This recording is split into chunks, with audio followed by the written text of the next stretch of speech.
The Boy Who Walked Alone. In a small village surrounded by endless rice fields and quiet rivers, there lived a boy named Aaron. The village was peaceful, the kind of place where everyone knew each other's names and stories. Children played together every afternoon. Families gathered outside their wooden houses in the evenings, and laughter often traveled through the dusty roads like music carried by the wind. But Aaron was different. While other children ran in groups, shouting and chasing each other, Aaron preferred to walk alone. He walked along the narrow paths between the fields, past the tall sugar palms, and beside the river, where dragonflies hovered above the water. The villagers often whispered about him. "Why is he always alone?" they would ask. "Does he not have friends?" But no one ever asked Aaron directly. The truth was simple yet heavy. Aaron had once walked with someone, and losing that someone changed everything. When Aaron was younger, he had a best friend named Dara. They were inseparable. They walked to school together, shared food during lunch, and dreamed of leaving the village one day to see the big city beyond the mountains. Dara was brave and loud, always ready to try something new. Aaron was quieter, thoughtful, and observant. Where Dara saw adventure, Aaron saw meaning. Together, they were balanced. One rainy season, when the river swelled beyond its banks, the two boys decided to explore the forest near the village. They had been warned not to go too far, but curiosity is powerful in young hearts. The forest was darker than they expected. The rain had made the ground slippery, and the river's current roared louder than usual. Dara laughed as he jumped from rock to rock near the riverbank. Aaron felt uneasy. "Be careful," Aaron called out. "I'm not afraid," Dara shouted back with a grin. But the river did not care about bravery. In a single moment, one slip, one misstep, the current pulled Dara away. Aaron screamed, ran along the bank, reached out, but the river was stronger than a frightened boy's hands. By the time the villagers found Aaron, soaked and trembling, the river had already carried Dara far beyond sight. Dara's body was found days later downstream. From that day on, Aaron walked alone. People thought he was strange because he no longer laughed like other boys. He did not join games, he did not speak much in school, but inside him, there was a storm far louder than the river that had taken his friend. He blamed himself. If he had insisted, they turned back. If he had held Dara's hand. If he had shouted louder. The if followed him like a shadow. So he walked. Every afternoon after school, Aaron walked the same path by the river. At first, it was punishment. He believed he deserved to feel the silence, the wind, and the echo of his own footsteps. But slowly, something changed. As he walked, he began to notice things he had never seen before. The way the sunset painted the water gold. The way the wind bent the tall grass like waves. The way birds returned to the same tree every evening. Walking alone gave him space to think. It gave him space to remember, not only the day he lost Dara, but the days they had laughed together. One evening, as the sky turned orange, Aaron sat by the river and spoke softly into the wind. "I'm sorry," he whispered. The river flowed on, steady and calm, as if listening. For the first time since that day, Aaron did not feel anger. He felt sadness, but also love. And love felt different from guilt. Years passed. Aaron grew taller. His voice deepened. The other boys began preparing for work in the fields or helping their families. Some left the village for the city.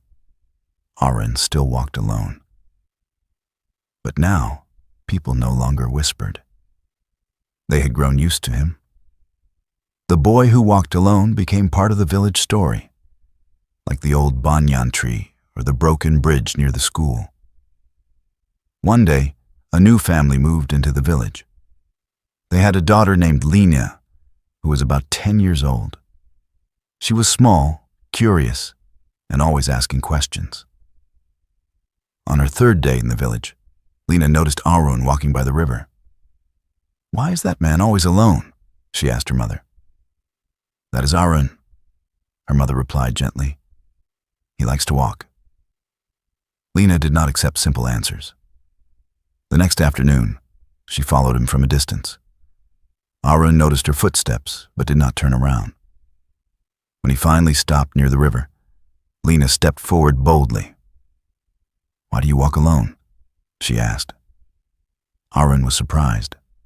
No one had asked him that question in years. He looked at the small girl with serious eyes and said quietly, "Because I used to walk with someone." Lena tilted her head. "Where is that someone now?" "In the river," he replied. She looked at the water, then back at him. "Are you waiting for him to come back?" Arun felt something inside him shift. No one had ever asked him that. "No," he said slowly. "I think I'm learning how to walk for both of us." Lena thought about this for a moment. Then she smiled. "Can I walk with you sometimes?" Arun hesitated. His first instinct was to say no. Walking alone had become his habit, his shield. But he saw something in her eyes. Not pity, not curiosity, but kindness. "You may," he said. At first, their walks were quiet. Lena would skip stones, collect leaves, and ask many questions. Arun would answer simply. But slowly, he began to speak more. He told her about Dara, not only about the river, but about their dreams, their jokes, the time they tried to build a kite that never flew. Lena listened carefully. "Do you think he would be angry that you stopped laughing?" she asked one evening. Arun looked at the sky. "No," he admitted. "He would probably laugh at me for being so serious." Lena laughed loudly at that image. And something unexpected happened. Arun laughed too. It was not loud or long, but it was real. Walking no longer felt like punishment. It became something else, something shared, something healing. The villagers began to notice the change. The boy who walked alone now walked with a child who talked endlessly. And sometimes they could hear laughter carried by the wind. One evening, Lena brought a small paper boat.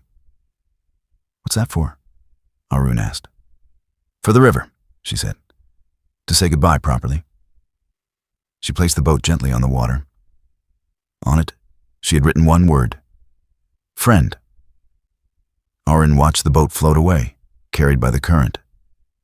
But this time, the river did not feel like an enemy. It felt like a path. He realized something important. Walking alone had taught him strength, but walking with others taught him healing. Years later, Lena grew up. She left the village to study in the city. On the day she left, she hugged Arun tightly. "You won't walk alone forever, right?" she asked. Arun smiled. "No," he said. "I don't think I will."